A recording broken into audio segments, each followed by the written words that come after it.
Welcome to Unwrapping the Gift of Grief, where the transformative power of healing is explored. Meet Crystal, your host, a grief coach, advocate, and author. She will guide you through the journey of grief, sharing stories and insights that will inspire resilience and wisdom. Get ready to discover the hidden treasures within life's toughest moments as she takes you on a journey towards understanding and healing. Thank you for tuning into Unwrapping the Gift of Grief. Let's begin to unwrap.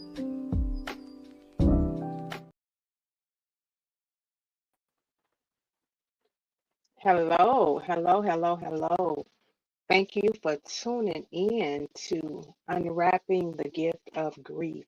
We are back. Season three, episode 1. We are back. And we are intentionally grieving in 2025. I'm Crystal. I'm your host for the evening, and I'm honored to be back with you, sharing with you my stories and my glory. And today I have my favorite person, Jason Madison. He's back with us as well. So I'm going to bring Jay to the stage now. Hey, Jay. Hey, what's going on, family? Good to see you all. Thank you so much for having me back on today. I really do appreciate it. No problem. No problem. I appreciate you.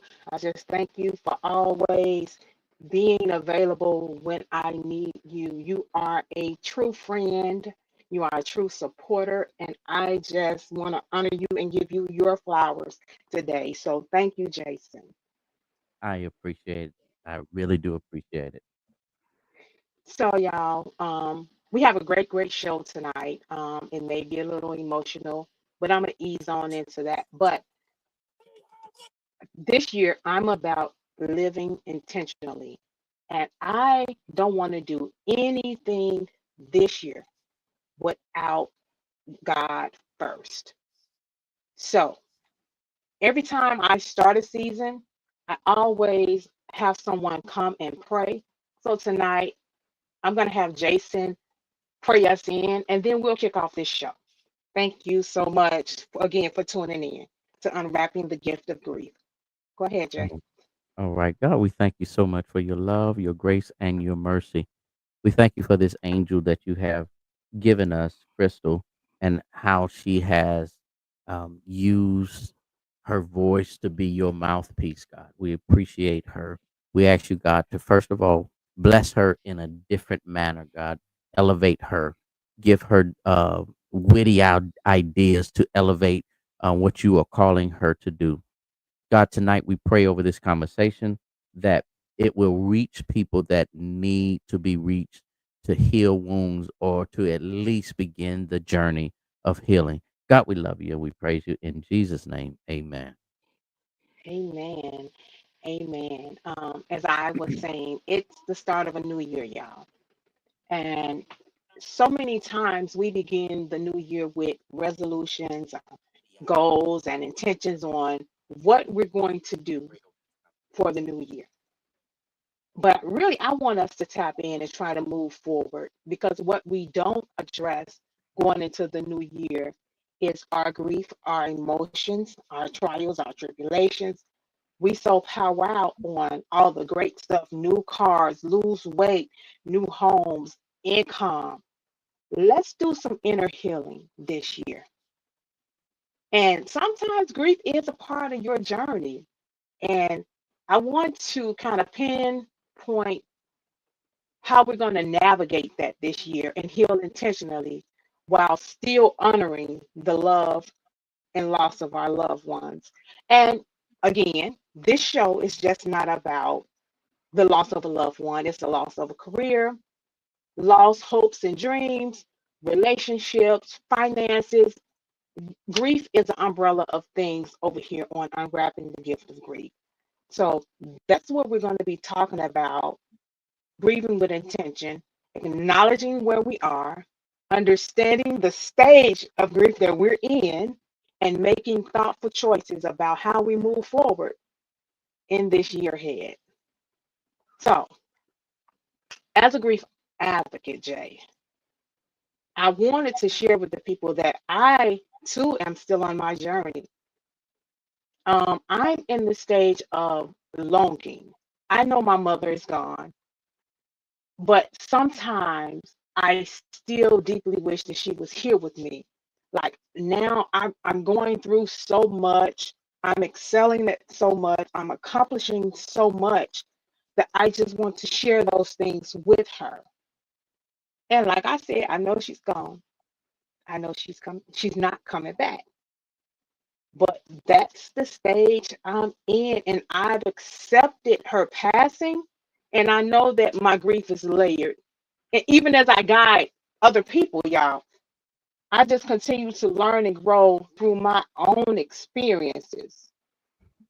So, Jason, what do you think about what I just said? Me longing. Do you long for something that you've lost?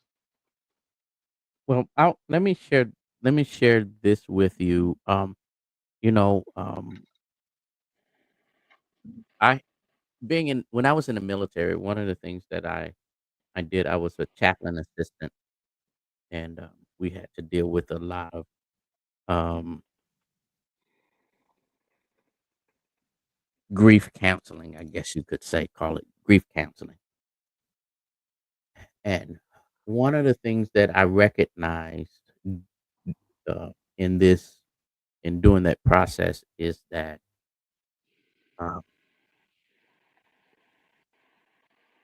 when we love a person the way we love Mm-hmm. them, especially your mother, your father, your grandparents, and your children, those are the basic three or four areas that tugs on us, and Mm-hmm. spouse. I miss that. Um, those are the four areas that on us the most when it comes to grief. Now, we said earlier, grief is not limited to a physical death. Mm-hmm. A divorce could be a form of grief. A job loss could be a form of grief. So, taking all of that into account, what I recognize is that I'm gonna use, and this word is going to be offensive, but it need to be said. So I need Mm. everybody to buckle their seatbelt when I use this particular word.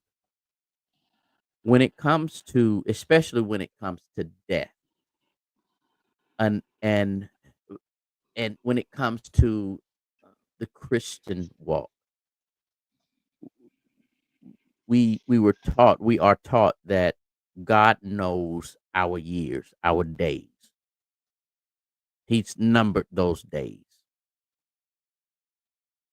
Sometimes we lose people way early. You lose your child way early. But then we look at our parents and our grandparents,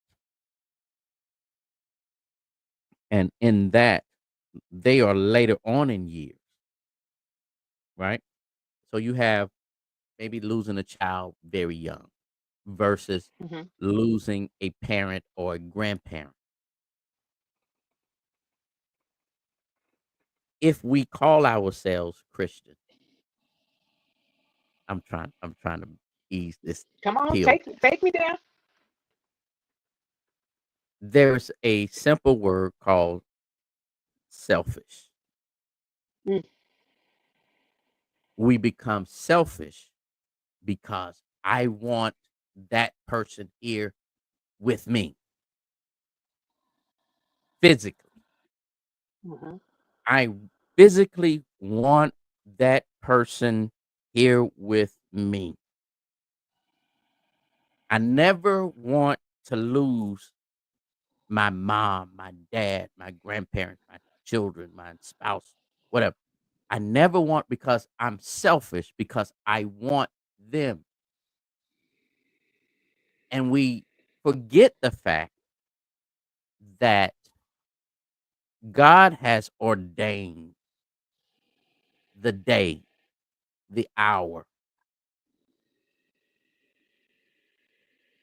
biblically speaking, let me help this out. Let me try to Come usher on. this in. Come Biblically on. speaking, the Bible says that we should cry at the birth of a child. And we should, I wish I had the, I'm not, I don't remember scriptures and dates, but it's in the Bible. Go look it up. And we should rejoice when they pass, because they are entering, when they're born, they're entering a world of sin. But when they pass, they're returning to a place of perfection. But because of our selfishness, we want them here because they catered to my emotions. Hmm. They catered to my needs. And so a lot of times grief comes into place because I'm missing something that I put them in charge of. I put them in charge of, um, mama, I need this recipe, and I can easily, and I no longer can do that. Daddy, my power in my house went out. Can you? And he easily come, but you can no longer do that. But in reality, God said it's their time, Hmm. and we skip over as Yes. Christians. As Christians, Yes. and I'm only, as Christians, we get offended because God did something we weren't ready for, or that we weren't expecting, because we expected them to be here, when in reality we should have rejoiced. Oh, they had a, especially when my dad passed, and my great aunt passed, and they was in a lot of pain and a lot of hurt, and I could have easily been sad, but I had to get to a point where I said, okay, they're in a perfect place now. Yes. So Yes. I'll leave it there. And I want to piggyback off of that, Jay, because I think that's why I was so much at peace with it. Although I grieve, yes, I grieve. I still grieve today. But when my mom transitioned, I was so much at peace with it because I knew her relationship. I knew in my heart, in my mind, in my soul where she was going. So that makes a big difference. And if we are Bible believers, what did we come to do? Hmm. Hmm. Hmm. Live to die, to live again. Hmm. I'd say that again. So live, we come to live, then die, so we can live again. Yes, ma'am. Yes, ma'am. So I'm okay with that part, but I it's such a complex place for me to be in because I hold the acceptance while still feel the weight of the longing for her sometimes. Like I didn't share this week, my grandson has been really, really sick with RSV. And to have my daughter calling me in tears because she needs guidance and she needed to hear my voice to go with her down this journey of my grandson being sick. Well, when she got off the phone with me, I needed that same thing from my mother.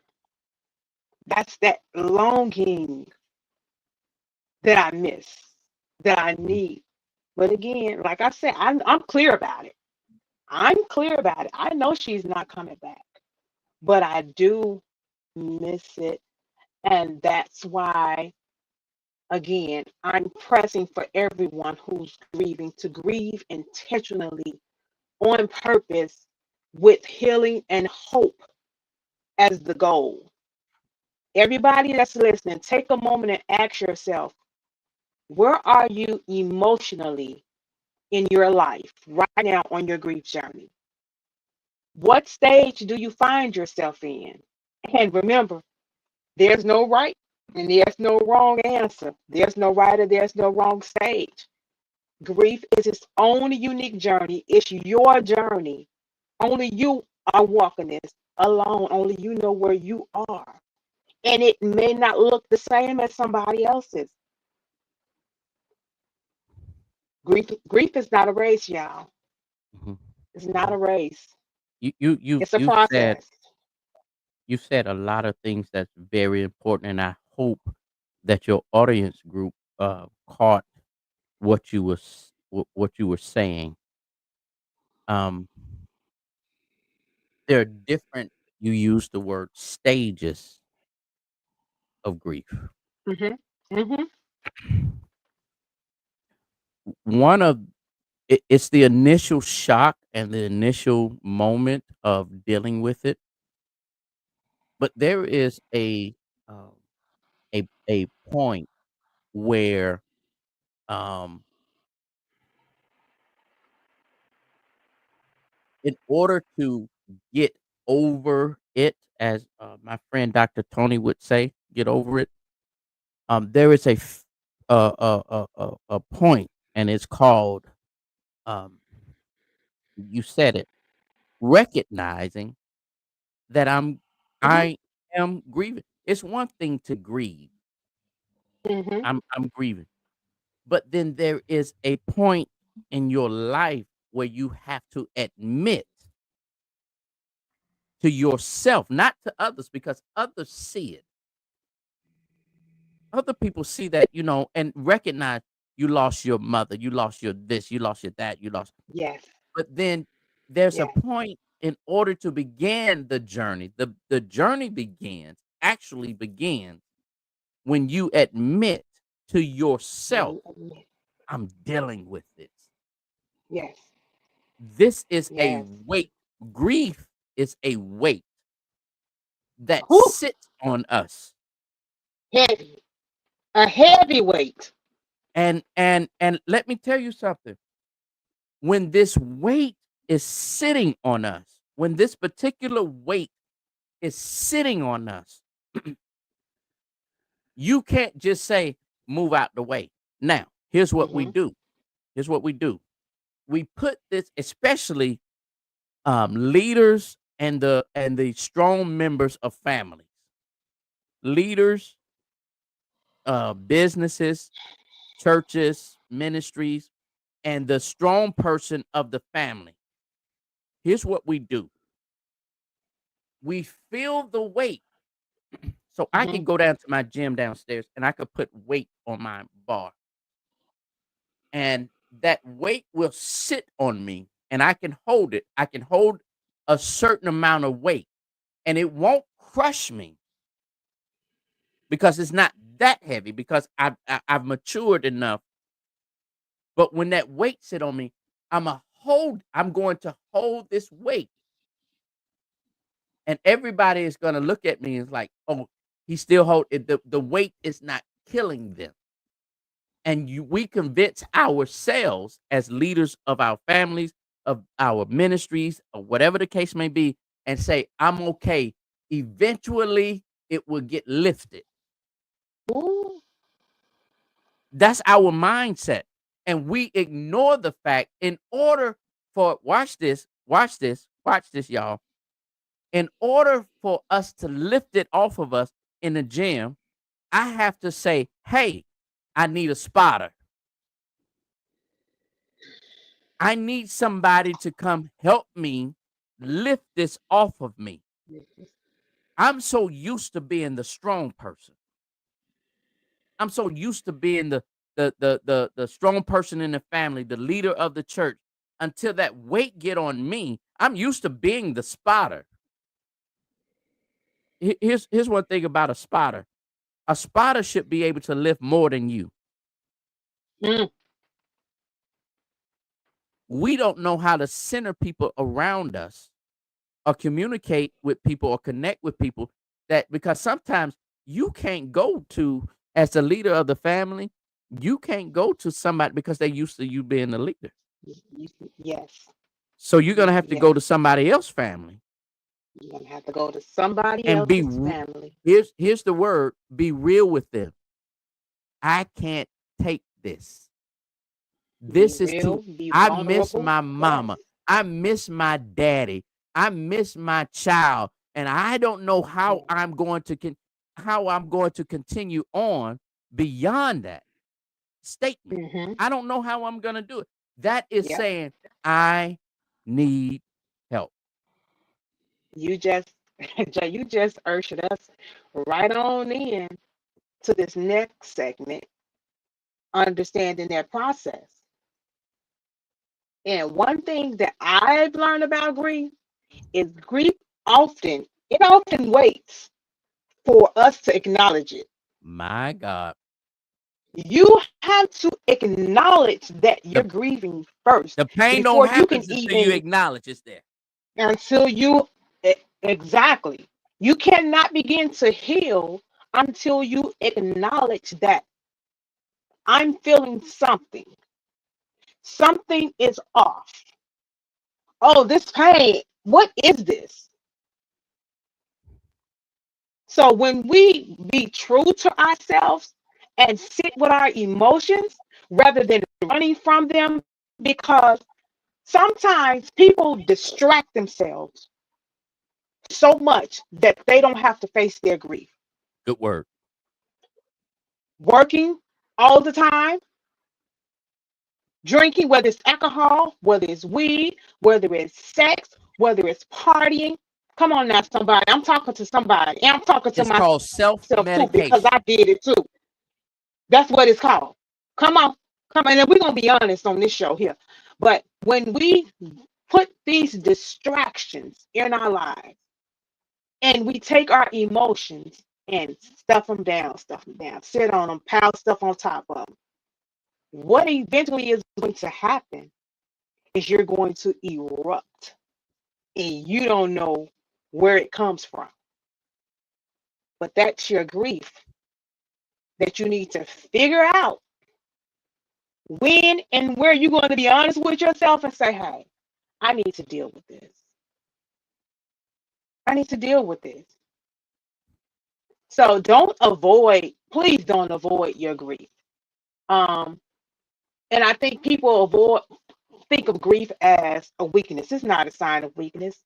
Baby, grief is a sign that you love somebody so Uh-huh. much that you Uh-huh. have something empty Mhm. missing in you. That love is displaced. You don't have nowhere for that love to go. And it's hurting you because you cannot get that out. Mhm. I am a big advocate of grief counseling. I am a big advocate of therapy. Go sit down, go talk to somebody if you need help, because I can't help everybody. And some things I am not qualified or certified to do. And I will be honest with myself because it's not about the money for me, it's about the help. You Mhm. getting the help that you need. If you need me to direct you to somebody that can help you begin your journey in 2025 with intentionally grieving healthy, DM me, DM Jason, call me if you got, I don't care, you can call me on Facebook. I don't care. It's about getting you the help. And Jason, what you just said, that was powerful too. That was so powerful. And thank you for interceding me into that segment because avoidance, distraction, that's a lot. Well, and here's what we do, especially I'm gonna push it really towards leaders because leaders, Okay. if you're not a leader in some aspect, you normally just sit in grief. Mm, You're able to just sit in grief. With leaders of the family, the leaders of church or whatever, ministry, businesses, whatever. Instead of sitting in grief, we we take a broom and we push it under a rug. And so what Mm-hmm. happens is, if I can use this illustration, when you're walking on your daily life and you don't push this grief under the rug, every now and then you're gonna trip over that hump that's in the rug that you and then you're trying to figure out where's this coming from. And you don't recognize I tripped because you hid it under the rug. You don't recognize I tripped because I didn't deal with something. I didn't deal with the pile up. And so you it's a pile up under the rug, but there's a rug that's so now everything looks normal because I'm looking in my office now and I have this beautiful rug. I have this beautiful rug in my office that's under my desk, but it leads out to the door over there. But if I push stuff under the rug, the floor would still look the same because it's a beautiful rug. You're like, and you won't until every now and then you walk and you would trip, which means what I'm saying is that emotionally something would trigger a image would come up on television.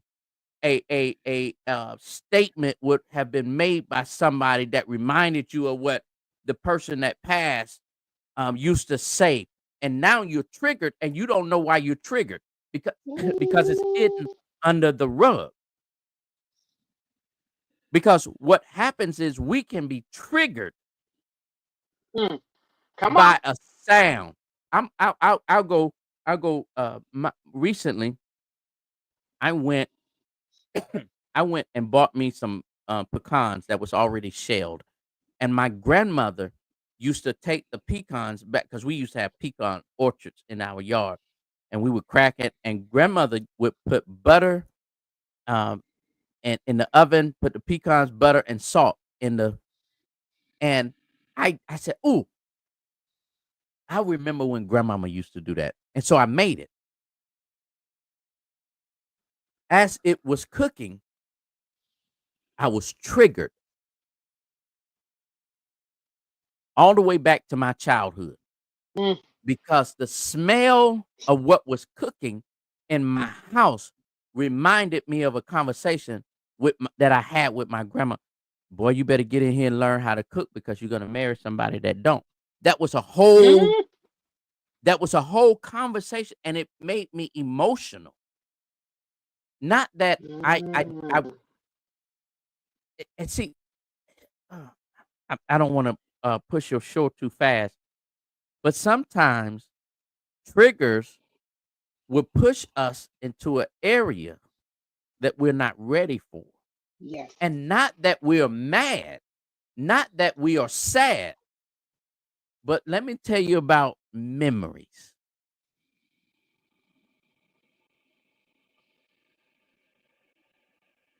A lot of times what happened is when you don't deal with grief the right way, memories will make you depressed. However, Yes. memories should make you smile. A memory when you've dealt with grief the right way, memories will make you smile, make you laugh, and will make you call your brothers, your sister. You remember when mama used to do this? You remember when daddy used to do this? I was just sitting there thinking about that. And y'all, the family would sit there and have a whole conversation off memory. Mm-hmm. But when you don't deal with memory, what happens, that same event, the smell of the pecans and butter and salt, will make me sit in my chair. I can't believe she gone. I Mm. don't know what she want to do. Instead of rejoicing every time Gotta. grandmama would make that. Yes. So there when you deal with grief, memories become a rejoicing, a energy thing that makes you want to just pass on and go and talk about old times. But when you don't deal with it, you go into this, oh, I can't believe that she's gone. I Mm-hmm. can't believe that he's gone. So that's something that we Mm-hmm. have to deal with. So. I'm glad you brought that up too, Jay, because I deal with this. There's one memory of my mom that I deal with often, and it's when I have bad days, right? So, my mom and my grandmother and we all stayed in the same building. So when I would come home from work, when I would have bad days, I would go. My mom had like a little general store, a candy store. So I would go down in her candy store, and she could look at me and be like, "Chris, what's wrong?" And I'll say, "Well, um, my day at work wasn't too good, or I don't feel good, or such and such, such and such." And then she will begin to sing. So me and my mom, that's one of the things we did together all the time. We sung together all the time. So she will begin to sing, "I've had some good days. Mm. I've had some hills to climb. I've had some weary days and lonely nights. But when I look around and I think things over, all of my good days outweigh my bad days. So I won't complain." Now, mind you, Jay, my mom's voice is much deeper than mine, right? So I would be standing there. My mom couldn't run for nothing either. She couldn't riff, she couldn't run, but she was singing. She was a powerful singer. And so when it would get to the second verse, she would make me sing. She was like, "Sing it, turkey, and you will sound better." So I'd be like, Mhm. "Girl, not today. I've had a bad day. I'm not doing it. I'm not doing it." So she'll make me. And again, like I say, my register is a little higher than her. So I'll say, "Sometimes my clouds hang low. I can hardly see the road. Then I had a question, Lord." So, with that being said, I'm starting to do that more and more and more myself, as if my mom singing with me on my bad Mhm. days. And There it I'll be is. on the bus and I'll be driving and I'll be singing and I'll be crying and I'll be snotting and I'll be driving and singing and crying and snotting.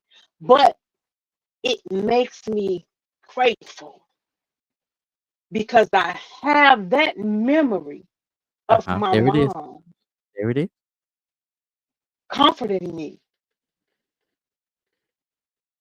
in those moments of my bad days. And it lingers over to now. So even if I'm longing now, I still have that Mhm. to cover me and to keep Mhm. me. Mhm. So I thank you, Jay, for just bringing that up. And I I appreciate that. want to usher the conversation a little bit because grief we said early in other episodes and even in today, grief is Mhm. not about just someone passing. In No, it's relationship, not. or jobs or whatever.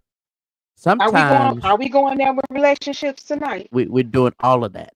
We're doing all of that. Sometimes watch this. Sometimes when you lost a relationship, or I'm gonna even include um, occupation, jobs, careers, and the Mm-hmm. financial thing. The one Mm-hmm. you can still add that word memories Yes. because all the times that you was in this relationship, all the times that you was in that that job or had the financial blessing, they weren't. You didn't have a. There were some good memories that came out of it. It was some good memories. My first wife. I don't. This is my version, and Crystal, I'm. This is my version of me, Crystal, and to this day, anybody that I was in a relationship can call me to this day, to this very day, because they recognize, we whatever reason we broke up, but we had some good memories. One thing about it, if I was in your life, and that's one thing that we have to recognize. If whether it was a job, I, my military came to an end when it came. Me working at a cigar lounge that I absolutely love, but it had to come to an end. The groups that I was in, social groups that I was in, but it had to come to an end. All of those people can can contact me, and we still have a good time, even though I grieve. Last year, a lot of people didn't recognize, uh, especially on my social media. I went through a ordeal where I lost. This was a social group and social people that I was with.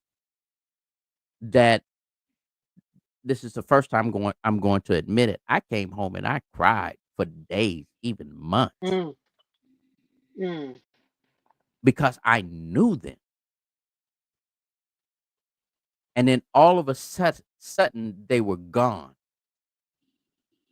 These people that I love, even to this very day, but I would never be able to have another relationship with them the way it initially was. I cried. I spent so much, the reason why I'm bringing it up like this is because earlier we was talking about losing a person, but losing a group, losing a job, losing a relationship, that hurts. Grieving, That hurts. That hurts. that Yes, it thing, does. that thing, especially a love relationship, Yes. baby. Because you You had so much expectation Yes, on where you all were going and it didn't work out.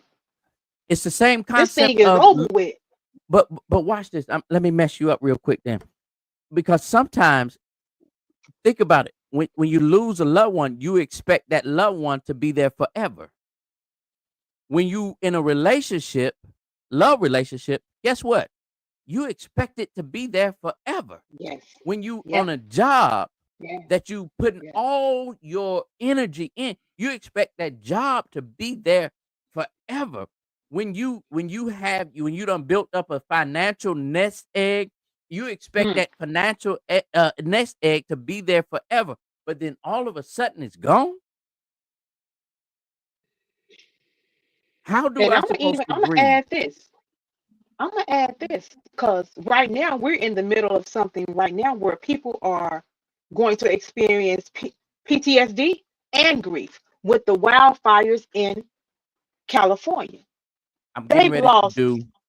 everything. I'm getting ready to do You don't think? a.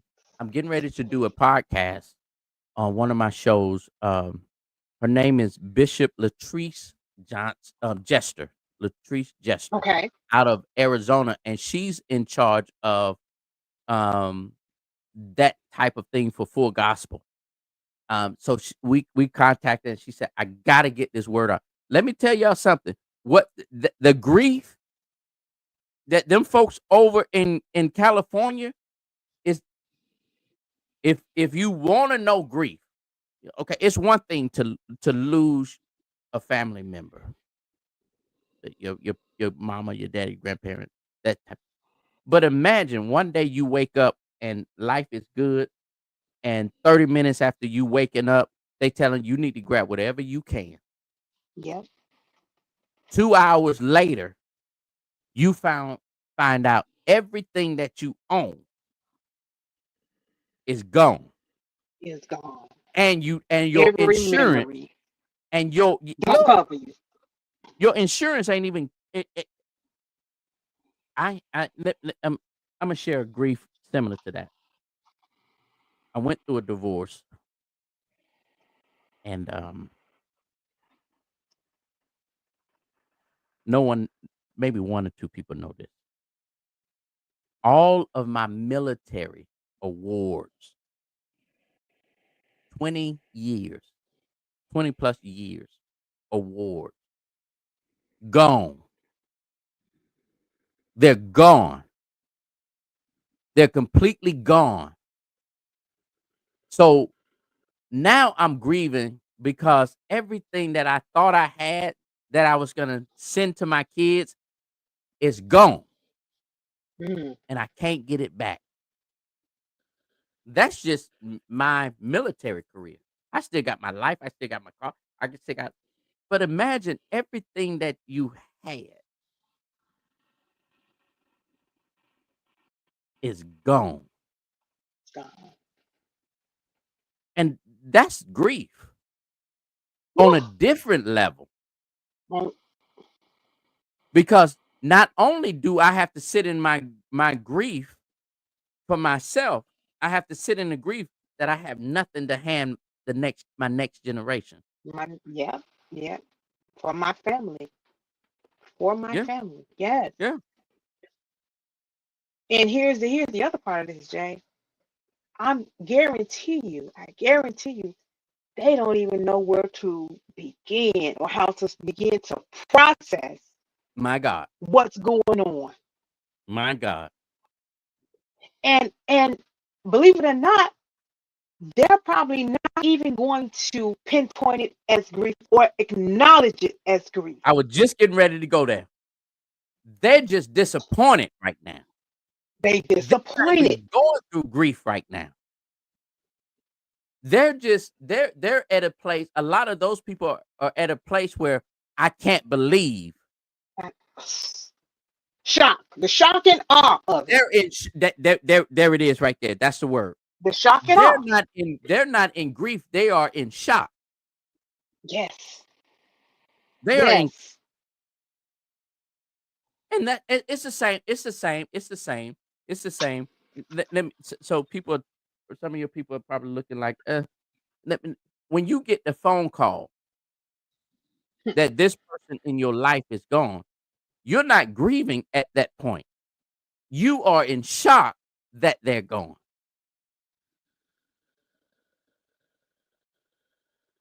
You are in shock that they're gone. Especially if it's unexpected. Yes, it's only when the unexpected settles in that you go into grief. It's only when it settles in that I lost that thing. When you lose your job, Mm-hmm. you go in the work and they say, "Hey, your services are no longer needed." I went through that. I Mm. went through that. I went through that. When they sit there and say your services are no longer needed, I'm in shock because I showed up at work. I done did everything right. Ooh-wee.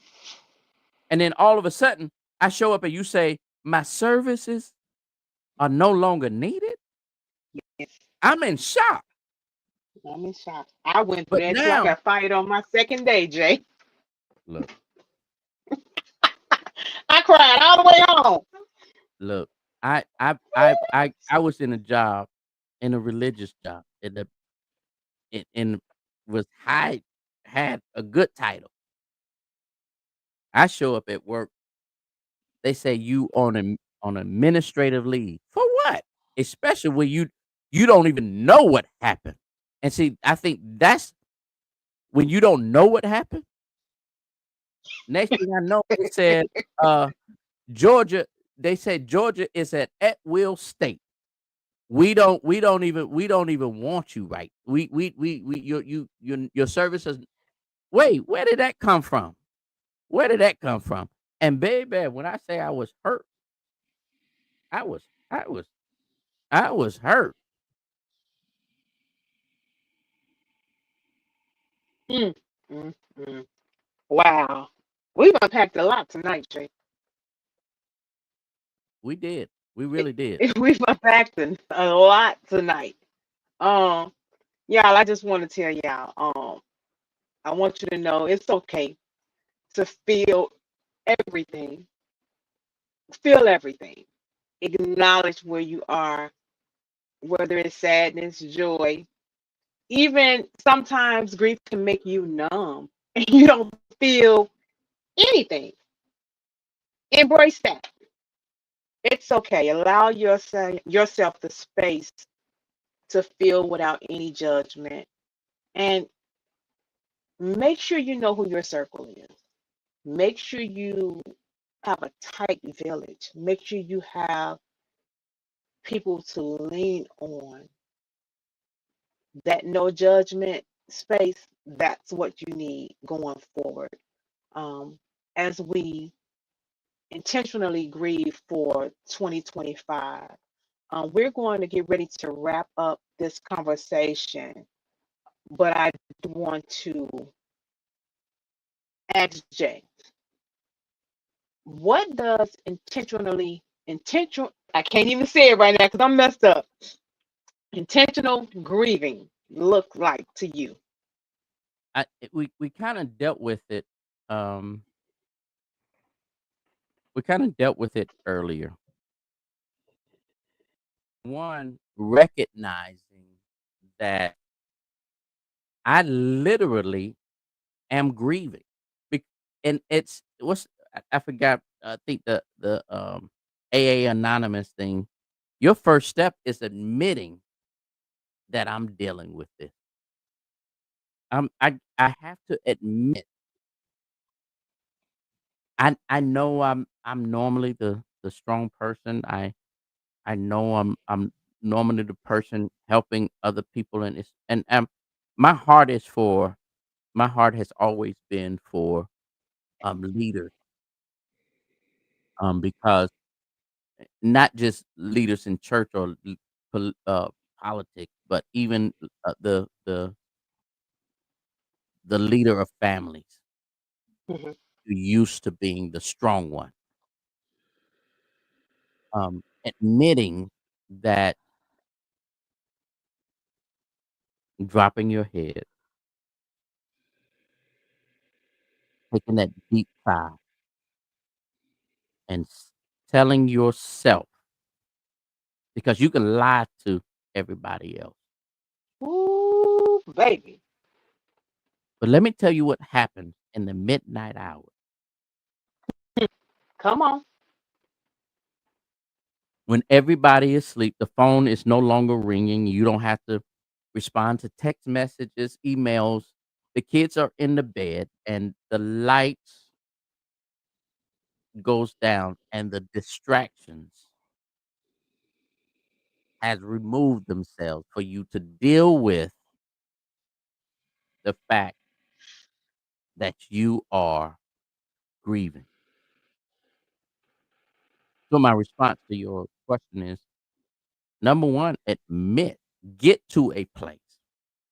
Let, Hmm. let, let me put it that way, because we can say, "Oh, I lost this, I lost that, I lost this." So I'm grieving right now. Those are words, so Yes. that you can tell other people, "I recognize I lost it."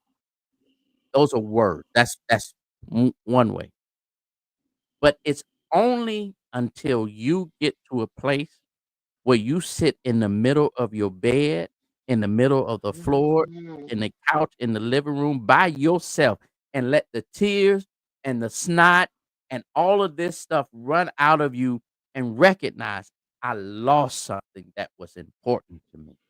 Yes. Yes. That's where the healing begins. That's when the heal. Yes. You would never you can hide it. You'll be able to hide it. You put some makeup on it, or put I'm a small guy, and especially back in the day, I was really small. I would put on extra. I would buy baggy big clothes on outer clothes, and I would put on other clothes underneath to make me look. I could hide, but at the end of the night, when I have to go get in the tub, I got to strip myself naked. There it is. It's Hmm. not a you strip yourself naked emotionally, mentally, and say to myself, I'm dealing with that. Yes. Absolutely. That's where we have to get. That's where the breakthrough happens. That's where it That's happens. where the breakthrough for hope and healing happens. You are absolutely correct.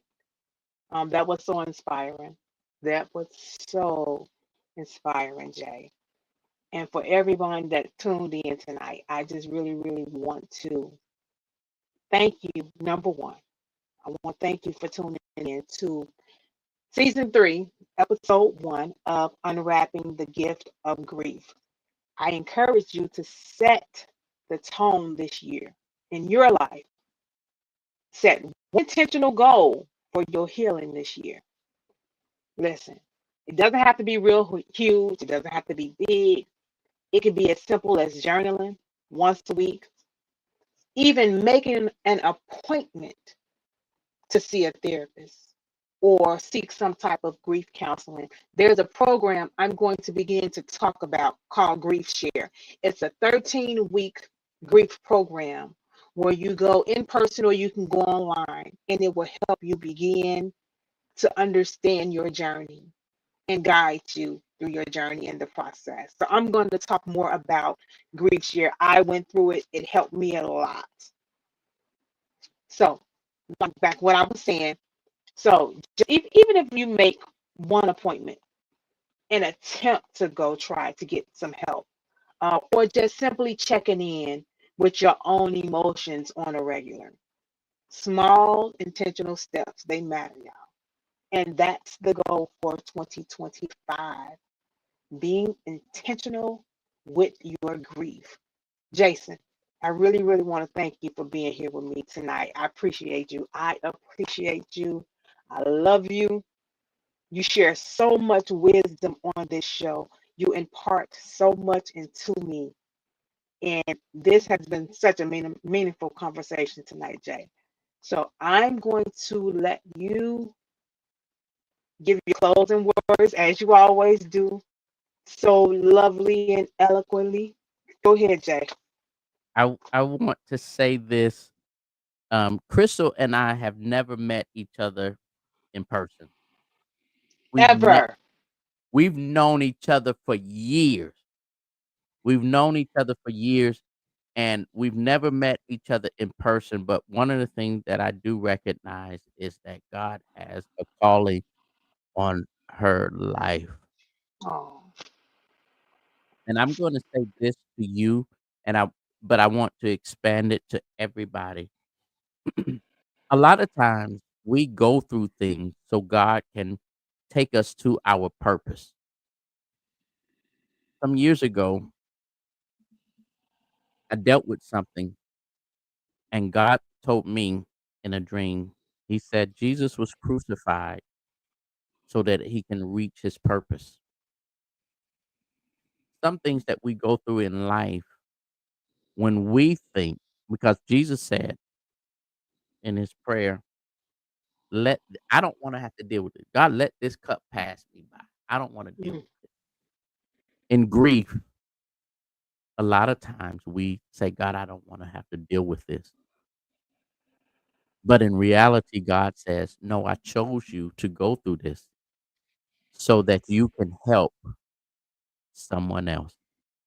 mm, So that you can, the word is compassion, so that you can have compassion because you know what it feels like.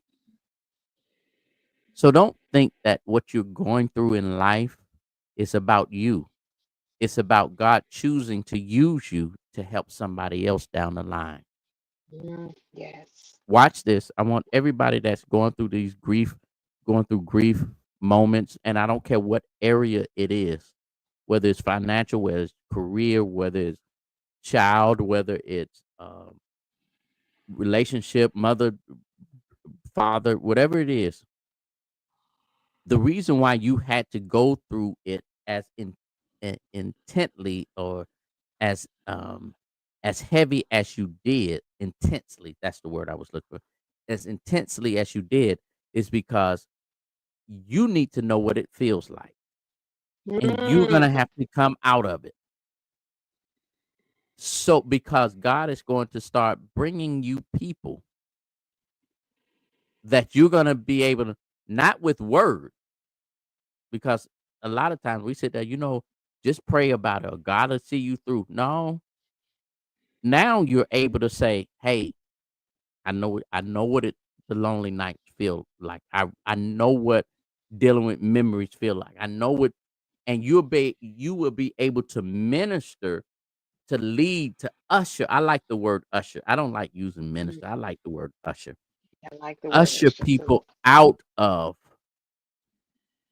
because you've been through that. Moses was able to lead people because he had already traveled the road. Yes, it took longer. Some people you're gonna have to, it's gonna take longer, but you're gonna already know, hey, that path, if you just stick to this path. So I want to tell you all, um, one, I want to say, and if you're listening to this, pray for this woman of God. And if God has ever, she's not telling me this, and uh, but if God has told you to bless her, even with a word, sow into her, because I see a lot of people breakthrough is happening through her because she was encouraged enough, had the strength enough to do this. Three seasons in, bless her, even if it's with words. She's not asking for money. But let me tell y'all something about words. I know some of y'all may be listening, maybe haven't said anything to her. Send her a note, an email, a DM, and said, I heard everything you said, because that gives her fuel to keep going. That's the thing that keeps her fuel. So she's not asking for money. Blessing is beyond money. So I wanted to say that, and I want to encourage everybody that's listening, that's dealing with grief,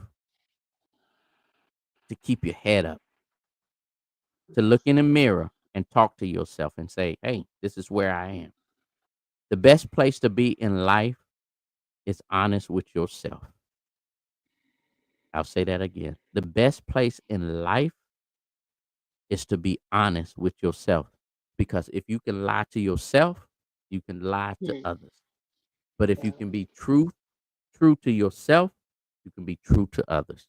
All right. I appreciate y'all. Thank you so much. Thank you. Thank you, Jay. Before I get out of here and say my piece, where's your glass?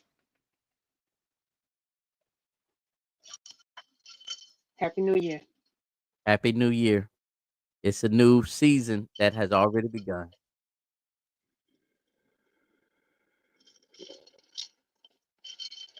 Okay, y'all. I didn't Cause cry she get tonight. ready to I was get about real to cry. sensitive right now. She get ready to get real I was about sensitive, to y'all. cry, but I didn't She cry get ready tonight. to get I didn't. she get ready to I get real held them sensitive. tears. I held them tears, and I'm not going to cry.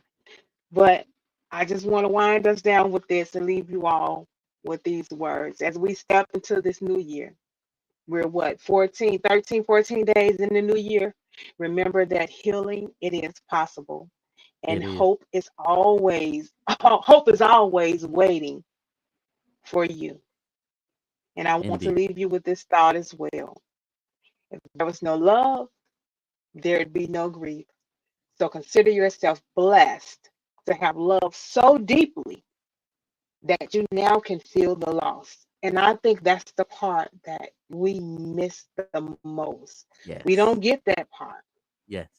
Grief is love. So let's commit to doing something differently in 2025, not by avoiding the pain, but by walking through it with intention, purpose, and caring for ourselves. Self care, I always tell y'all about this. Self care is important. Do something for you. Be kind to yourself, because we're kind to others all the time, but we lack taking care of ourselves, and it leaves us empty. You require a fill up as well. Be intentional about staying full this year. Thank you for being a part of this journey. I'll see you next time on Unwrapping the Gift of Grief. Thank you so much. I appreciate you, and have a good night. Until next time, bye. I'm Crystal. I'm J Have a Matt. good night. Thank you for joining our conversation tonight and for diving deep into the journey with Crystal. Remember, healing, it is a journey and you're not alone. So, if these talks resonate with you, share, Subscribe and connect on all platforms. Together, we can unwrap the gift of grief. Until next time, Crystal is here for you. Find this podcast on all streaming platforms. Don't forget, this podcast is brought to you by Countess D. Pearl LLC Productions.